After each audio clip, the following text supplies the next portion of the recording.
buongiorno, grazie per l'invito e grazie per l'attenzione. Alcune delle cose che dirò io sono già state dette, quindi saranno una ripetizione. Spero di riuscire a dare qualche informazione in più, qualche indicazione pratica in più. Ovviamente non ha la pretesa di essere esauriente perché poi ogni caso è una storia a sé e ognuno, insomma, in base a quel che vuol fare di questi strumenti, riuscirà ad agire più o meno individualmente e più o meno personalmente. Io ho preparato anche alcune slide e una scaletta proprio per andare avanti velocemente. Vi chiedo un po' di pazienza perché dovrò inizialmente essere un po' didattica. È una cosa importante, lo ritengo, per capire in quale ambiente siamo immersi e cosa sta succedendo a livello, Certo. a livello di mercato e a livello di comunicazione. Il titolo dell'incontro è Comunicare e comunicarsi nell'era del 4.0, quindi partiamo dal terzo concetto, quindi 4.0, per capire cosa sta succedendo attorno a noi. Industry 4.0 nasce in Germania nel 2011 come progetto di governo per promuovere la computerizzazione e l'innovazione all'interno del settore manifatturiero.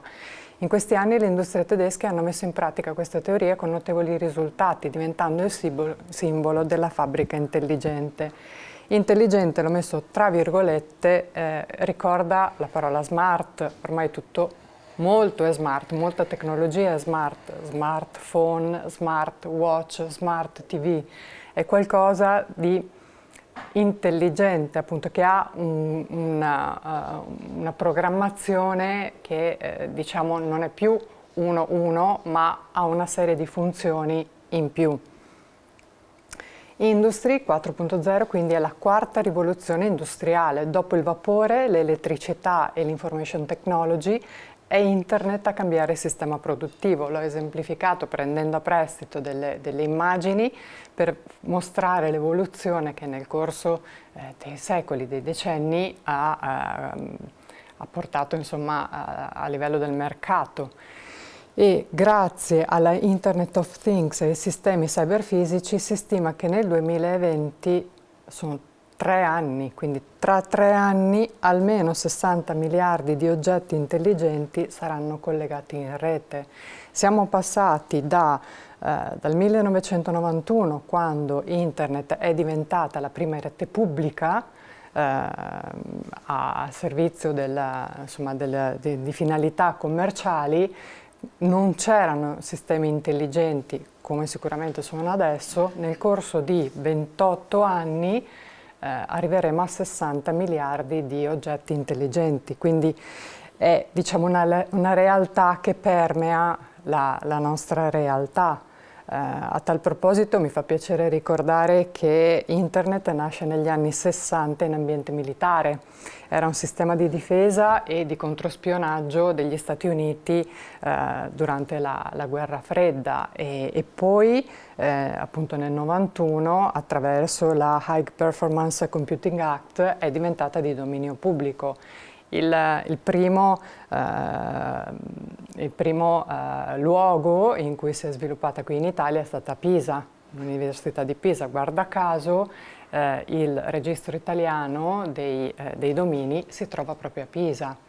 Quindi, diciamo, tutto torna. Tra parentesi, poi l'Italia è stata la terza in Europa, dopo la Norvegia e la Gran Bretagna, ad avere questa possibilità. Comunque, torniamo a noi e vediamo che il nodo centrale della fabbrica intelligente è il collegamento in tempo reale tra umani, macchine e oggetti. Il concetto di tempo reale è insito in Internet. Ormai abbiamo la percezione che qualsiasi cosa noi facciamo agendo attraverso Internet avvenga in tempo reale qui ed esattamente dove lo vogliamo trasmettere. Un esempio di cui si è parlato recentemente in occasione del Cyber Monday, il Black Friday, è il grande numero di ordini evasi dai siti di e-commerce. Amazon ha dei numeri record e l'ordine parte nell'arco di pochissimi secondi dopo che è stato trasmesso alla piattaforma, quindi c'è davvero un tempo estremamente ridotto tra l'espressione della volontà e l'azione stessa che trova applicazione. La sfida qual è però in questo contesto? Affrontare la variabilità adattandosi alle richieste del mercato in tempo reale, sia in termini per esempio di forniture, sia in termini di risposte. Se il mercato chiede più determinati prodotti, l'industria 4.0 dovrà essere velocemente in grado di rispondere a questo fabbisogno. Per riuscirci è necessaria una comunicazione fluida e costante tra tutte le varie parti coinvolte nel processo produttivo. Stiamo ancora parlando di processo produttivo, ma se proviamo a sostituire Industry 4.0 con Professionista 4.0, troviamo una rete di persone connesse tra di loro che sostanzialmente sono chiamate a rispondere in tempo reale alle sollecitazioni delle altre persone.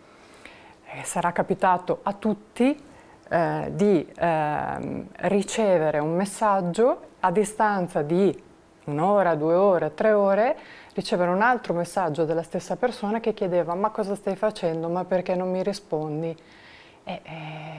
Perché quella è la richiesta dell'immediatezza, il tempo reale ormai permea tutta la richiesta di informazioni che abbiamo. Il meccanismo che applichiamo al mondo produttivo è esattamente lo stesso, il concetto anche per un professionista esatto, che intenda affacciarsi a questo mondo. Esatto, cioè il tempo reale è il criterio che sostanzialmente guida tutte le azioni di chi richiede l'intervento attraverso internet.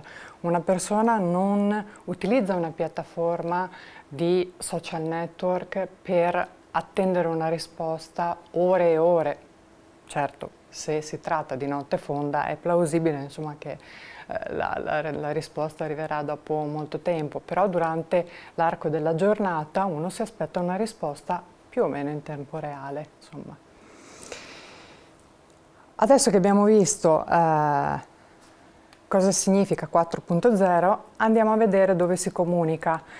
Questi sono dati 2015 diffusi dal Censis. A margine della slide c'è il link dove ci sono appunto tutti i dati, è cliccabile e appare tutta la ricerca.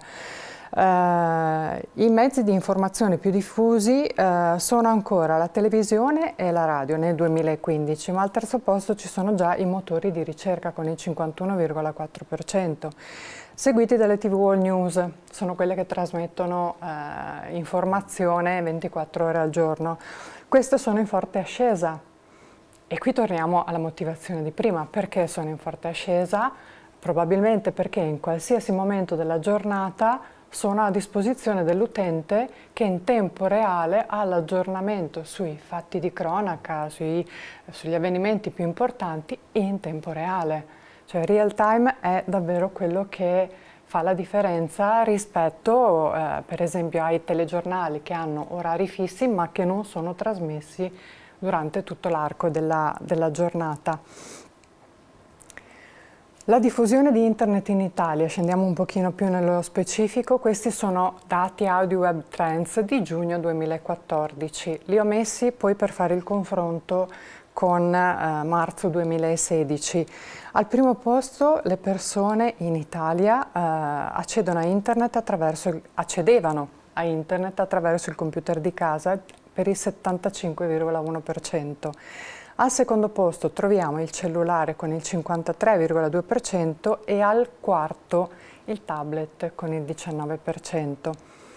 Vi evidenzio questi tre dati perché poi a marzo del 2016, quindi a meno di 2 anni di distanza. Al primo posto continuiamo a trovare il computer di casa, che però è sceso del 2% circa, dal 75 al 73%, mentre il cellulare è volato al 70,3%, quindi con un più 17%.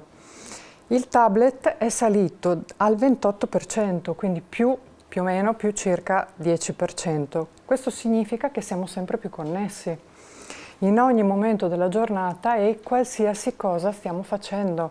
Non c'è più il tempo libero, il tempo vuoto, ma spesso questo tempo è riempito con questi sistemi di connessione. Le vendite del cellulare già da un paio d'anni hanno superato quelle dei computer fissi, e anche questo è un indicatore di quello che le persone cercano. Ora vediamo la diffusione di Internet nel mondo attraverso queste slide che sono di We Are Social. Propone ogni anno questa ricerca sulla diffusione di Internet nel mondo e anche in Italia, lo vedremo poi attraverso queste slide. Io vi consiglio di andarle a vedere perché sono fatte veramente molto bene e spiegano in termini chiari qual è la situazione, insomma, numerica della diffusione di Internet. Con gli indici di penetrazione vedo sotto che magari sono poco leggibili, sì, perché sono interessanti. Di 7,4 milioni di persone, ora io arrotondo, insomma 3,4 sono connesse a Internet nel mondo, e di questi 3,4, 2,3 miliardi sono utenti social. A livello occidentale i primi 3 social network più diffusi sono Facebook, WhatsApp e Messenger, che sono tutti dello stesso proprietario. Quindi le 3 piattaforme più diffuse a livello mondiale sono di Facebook. In Italia, sempre la ricerca di We Are Social, in una popolazione, queste sono le loro slide, ci tengo a dirle perché citare le fonti, insomma, visto che sono fatte molto bene, è importante. In una popolazione di circa 60 milioni di abitanti, gli utenti internet sono 37,6 milioni, di cui 28 sono utenti social attivi. E anche in questo caso le piattaforme più diffuse sono WhatsApp, Facebook al primo posto, WhatsApp al secondo e Messenger al terzo posto. Questo ci dà l'idea di quanto sia importante utilizzare adeguatamente questi strumenti per comunicare e comunicarsi. Qui torniamo al primo e al secondo concetto del titolo di questo incontro. Se decido di utilizzare i social per farmi conoscere, devo mettere a punto una strategia. Posso per esempio distinguere 2 tipi di audience. Io l'ho semplificata, questo vuole essere insomma soltanto un input, non è la regola, non è la ricetta magica, però insomma vuole dare un'indicazione, almeno uno spunto di riflessione. Vediamo quindi la nostra postazione e 2 audience di riferimento. Una che può essere specifica, quindi giornalisti, gli influencer, le persone o le aziende che occupano posizioni interessanti possono essere interessate ai miei contenuti. Nel caso degli psicologi possono essere i giornalisti che trattano di vari temi, che possono quindi aver bisogno di dialogare con gli psicologi, oppure se ci sono delle riviste più o meno specializzate, se ci sono dei siti, dei blog più o meno specializzati, oppure per esempio delle associazioni. Questo è il primo sforzo che deve fare anche uno psicologo se intende comunicare attraverso questi canali, no? E ci colleghiamo un po' a quanto diceva prima Giuliano Pasini dal fronte delle agenzie di comunicazione. Esatto. L'altra audience è quella generica, quella in cui il popolo della rete racchiude tutti tutti coloro che indistintamente non possono essere filtrati dall'utente che emette il proprio messaggio e che però lo possono raccogliere, possono sentirsi interpellati, possono essere interessati al contenuto che viene pubblicato. Questa distinzione è importante perché anche se ad esempio ci mettiamo in contatto con un giornalista attraverso il suo profilo Facebook, non è detto che questo giornalista veda quello che lo psicologo pubblica nella sua bacheca, non è detto che veda i suoi post. L'algoritmo di Facebook è la cosa più oscura probabilmente e anche più ambita per quanto riguarda il criterio di assegnazione, cioè, mostra quel che vuole, non ha una logica temporale, anche se le spunte possono essere diverse. Posso scegliere se vedere i post in ordine cronologico oppure di importanza, però non sempre questo avviene in modo lineare, quindi non possiamo dare per scontato che se io psicologo pubblico in questo momento un post con un contenuto che ritengo interessante, il giornalista dalla sua bacheca, seppur connesso in Facebook, lo veda in questo momento e quindi lo possa utilizzare per i suoi contenuti. Quindi questa è già una distinzione da fare e una cosa di cui tenere conto. L'audience specifica ha bisogno di essere anche un po' più curata perché devo conoscere il codice del mio interlocutore. Io devo emettere un messaggio in un codice che il ricevente possa comprendere. Non posso essere esageratamente tecnico se per esempio il mio giornalista di riferimento è un generalista, se non è un giornalista psicologo o uno psicologo giornalista. Cioè, quindi quello che si diceva, come ti chiedevi prima, e poi dove va a finire l'informazione, perché se tu scrivi per un giornale tradizionale ovviamente devi tradurlo in maniera comprensibile, diverso se lo fai per una rivista scientifica, quindi i registri sono completamente diversi. Esatto, a volte arrivano contenuti troppo, per esempio tecnici, troppo specifici, con un linguaggio molto scientifico e vengono accantonati non per cattiveria, ma perché poi l'atto della traduzione diventa veramente complicato e a rischio errore. Spesso non c'è tempo, come si diceva prima, e quindi si passa oltre. Pertanto conoscere il codice, cioè a chi sto mandando questo contenuto, è fondamentale per scegliere il modo in cui, per esempio, scrivere un contenuto. Conoscere le regole e i tempi del suo lavoro.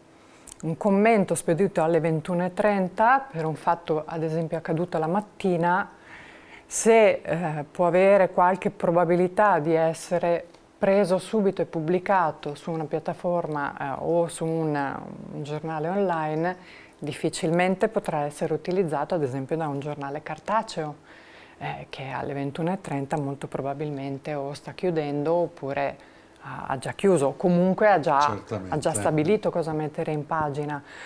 A chi mi rapporto? Che cosa vuole e con quale taglio? I giornali non sono tutti uguali, anche quelli online non sono tutti uguali, non hanno tutti lo stesso taglio e quindi devo capire cosa può andare bene e cosa può servire.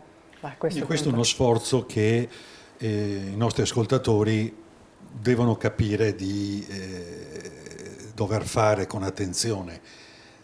Con chi parli, con chi ti rapporti e il giornalista che hai di fronte, sapere che testate rappresenta. Per questo il linguaggio che lo psicologo adotterà se interpellato da un giornalista sarà diverso a seconda del tipo di testata e l'orientamento che ha, insomma. Sì, mi viene in mente, posso fare un esempio personale, qualche anno fa ricevevo dei comunicati stampa da parte di una persona, uno psicologo, che non appena accadeva qualche fatto di cronaca mi inviava il suo commento. Io però non me la sentivo di utilizzarlo perché mi appariva come un voler fare una diagnosi psicologica alla persona che era protagonista di un fatto di cronaca. A me sembrava del materiale non adatto alla pubblicazione per il tipo di giornale, seppur online, che seguivo. Quindi io cestinavo i suoi contenuti, ma non per appunto cattiveria, ma perché non li sono non differenze li ritenevo... da dover tener conto quando si affronta poi Esatto. il problema specifico. Terza cosa, qui ci tengo molto a sottolinearla, puntare a trasformare il contatto da virtuale a reale. Ti dico che è l'obiettivo di tutti i progetti digitali, ma perché il valore di un contatto telefonico è di gran lunga maggiore rispetto a quello virtuale, dove vedi praticamente il post che ti appare o la bacheca che si aggiorna. Quindi come fare le presentazioni? Buongiorno, sono presentarsi, cosa voglio e cosa offro, specificare se avete dei settori di specializzazione, se avete un blog, se inviate comunicati, se organizzate eventi,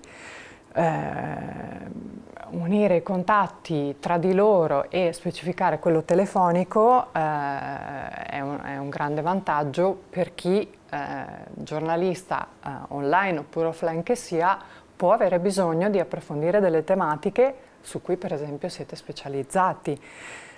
Azione e costanza sono fondamentali anche quando sembra che non stia accadendo nulla. Uno dice ma sto mandando post, ma sì, magari 10 volte non trovano spazio, l'11ª trova un grande riconoscimento, insomma. Quindi e poi non rinunciare ed avere costanza nella propria azione. Esatto, anche perché il giornalista in quel momento, quando ha la fretta che detta le regole, chi trova. Cioè se tu sei sempre stato costante, hai sempre mandato i tuoi contenuti, ti sei sempre fatto trovare al telefono o comunque richiami subito, eccetera, hai buone probabilità di essere poi interpellato successivamente.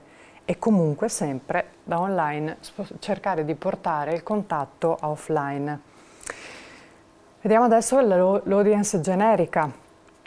Nel web l'abbiamo visto prima con Giuliano, la parola chiave è interazione, il dialogo uno a uno diventa molti, con commenti, blog e social network. I nuovi strumenti integrano e a volte riescono anche a sostituire quelli offline, quindi l'ufficio stampa, la pubblicità, i media partner, i volantini, le brochure, gli inviti cartacei, le email sono addirittura considerate offline, cosa che non pensavamo, ma sì. Però tutti questi hanno la necessità di essere conosciuti bene, questi e anche i social network hanno la necessità di essere conosciuti bene per poterli utilizzare al meglio e per evitare sostanzialmente di perdere tempo o di disperdere il messaggio. Quindi costruire la propria digital identity presuppone chi sono e qual è il mio obiettivo, quali strumenti sono disposto a utilizzare, cosa fanno i miei competitor, quindi guardarsi attorno, cercare di capire cosa fanno gli altri, su quali risorse posso contare e valutare i pro e i contro della digitalizzazione. Il quinto punto è a volte un po' trascurato, trattato con superficialità. E invece richiede a mio parere una grande attenzione. Allora, partiamo dal concetto per cui se non ci sei sui motori di ricerca per il web, per le persone che utilizzano il web come elemento principale per la loro richiesta di informazioni, il bisogno che hanno, non ci sei, non esisti. Certo che ci sono dei pro, io li ho sintetizzati così, insomma cercando delle immagini anche carine. I pro, per esempio, avere la possibilità di affacciarsi a un mercato che può portare delle belle soddisfazioni, insomma è un modo nuovo per farsi conoscere e per dimostrare le proprie competenze.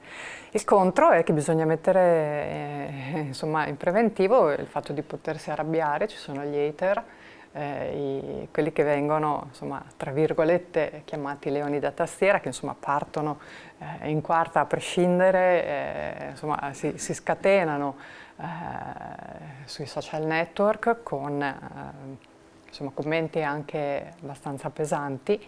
Bisogna vedere ognuno che cosa vuole ottenere, deve vedere anche qual è il suo messaggio, qual è la sua personalità, quali sono i suoi progetti. Non sempre un progetto o una persona sono adatti a una digitalizzazione incisiva. Possono essere fatte delle cose intermedie, insomma. Ogni caso deve essere valutato a sé e bisogna mettersi nelle condizioni poi di sapere che appena tu fai un progetto di digital identity e utilizzi gli strumenti di internet e dei social, poi devi andare avanti sempre. Una volta ho letto che la digitalizzazione è come un figlio, bisogna starci sempre dietro, ed è vero, perché se tu smetti non ci sei più. Una cosa non aggiornata... Va coltivata con costanza. Esatto, presenza continua. Esattamente. Un'altra cosa da tenere presente, anche qui ho preso a prestito alcune immagini che ho cercato insomma, di sfogare, ma servono solo di sfocare, scusi, che servono solo a titolo esemplificativo.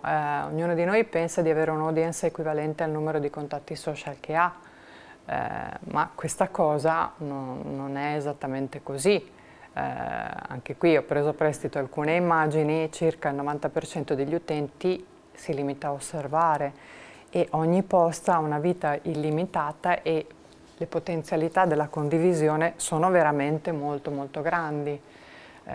Ci tengo a questo punto a dire che l'educazione e l'utilizzo dei social sta diventando fortunatamente un argomento molto importante anche a livello giovanile. Qualche giorno fa ho avuto modo di parlare con un atleta che fa parte delle Fiamme Oro e mi diceva che per esempio nei camp estivi loro pongono una grande attenzione al modo di utilizzare queste nuove tecnologie e i temi sono veramente molto, molto importanti perché ci troviamo di fronte a degli strumenti che hanno delle regole loro e bisogna conoscerle per poterle utilizzare al meglio.